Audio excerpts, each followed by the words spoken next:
اسلام کی دعوت پھیلتی جا رہی ہے، لوگ جوک در جوک مسلمان ہو رہے ہیں۔ حضرت حمزہ رضی اللہ عنہ نبی صلی اللہ علیہ وسلم کے چچا بھی مسلمان ہو گئے، حضرت عمر بھی اسلام قبول کر لیتے ہیں۔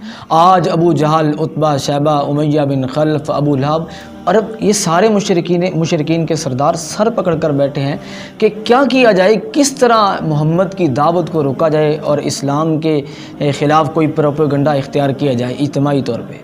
تو بالآخر اس بات پہ اتفاق کرتے ہیں کہ بنو ہاشم اور بنو مطلب جب تک کہ محمد کو قتل کے لیے ہمارے حوالے نہیں کرتے اس وقت تک ان سے سوشل بائیکاٹ کر دیا جائے گا، ان سے کوئی بات نہیں کرے گا، کوئی میل جول نہیں کرے گا، کوئی ان کے گھر نہیں جائے گا، کوئی ان سے رشتہ نہ لے گا، نہ ان کو دے گا، نہ ان کے ساتھ تجارت ہوگی، بالکل بائیکاٹ کر دیا جاتا ہے۔ اب بنو ہاشم اور بنو مطلب یہ سارے اور جو مسلمان کلمہ پڑھ کے اسلام لے کے آئے تھے شیب ابی طالب میں محصور ہو جاتے ہیں۔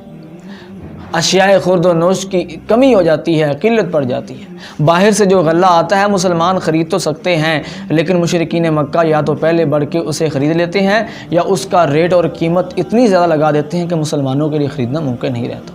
بھوک اور پیاس کی شدت اس قدر بڑھ چکی ہے کہ صحابہ کرام اور صحابیات پتے اور چمڑا کھانے پہ مجبور ہو چکے ہیں۔ افلاس کی وجہ سے، بھوک کی وجہ سے بچے اور عورتیں، ان کی بلبلانے کی آوازیں، ان کے رونے کی آوازیں گھاٹی سے باہر لوگوں کو سنائی دے رہی ہیں۔ ذرا تصور کیجئے کس قدر مشکل مرحلہ ہے۔ 3 سال تک نبی صلی اللہ علیہ وسلم اور صحابہ کرام نے اس حالت کو، اس فاقے کی کیفیت کو برداشت کیا ہے۔ ماؤں کی چھاتیوں میں دودھ نہیں ہے، کچھ کھائیں گی تو دودھ آئے گا، بچے بھی بلا رہے ہیں۔ اب ذرا تصور کریں ان ماؤں پہ کیا گزرتی ہوگی جب ان کے سامنے ان کے چھوٹے چھوٹے بچے رو رہے ہیں۔ صحابہ کرام کہتے ہیں ہم پیشاب پخانہ کرتے ہیں تو مینگنیاں آتی ہیں، کچھ کھایا ہی نہیں ہے۔ 3 سال اس طرح گزارے، بالآخر 3 سال کے بعد نبوت کے 10ویں سال کو یہ معاہدہ ختم ہوتا ہے، اس صحیفے کو پھاڑ دیا جاتا ہے اور مسلمانوں کے لیے کچھ آسانی ہوتی ہے۔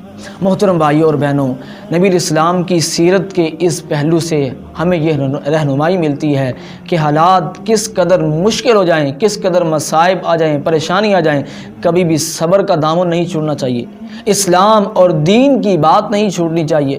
آج فتنوں کا دور ہے، ہر طرف فتنے ہیں۔ نبی اسلام نے فرمایا تھا فتنوں کا دور ہوگا اور دین اسلام پر چلنا ایسے ہو جائے گا جس طرح کہ کوئی ہاتھ میں انگارہ لیے ہوئے۔ یقیناً آج وہی دور ہے، فتنوں کا دور ہے، ہر طرف فتنے پھیلے ہوئے ہیں، آزمائشیں ہیں، تکالیف ہیں، مشکلات ہیں۔ تو ان سارے حالات کے اندر ہمیں نبی اسلام اور صحابہ کرام کی زندگی کو اپنے سامنے رکھتے ہوئے اس کے مطابق عمل کرنا چاہیے اور دین اسلام کے اوپر صبر کرنا اور استقامت اختیار کرنی چاہیے۔ اللہ رب العزت ہمیں کتاب و سنت کے مطابق زندگی بسر کرنے کی توفیق عطا فرمائے۔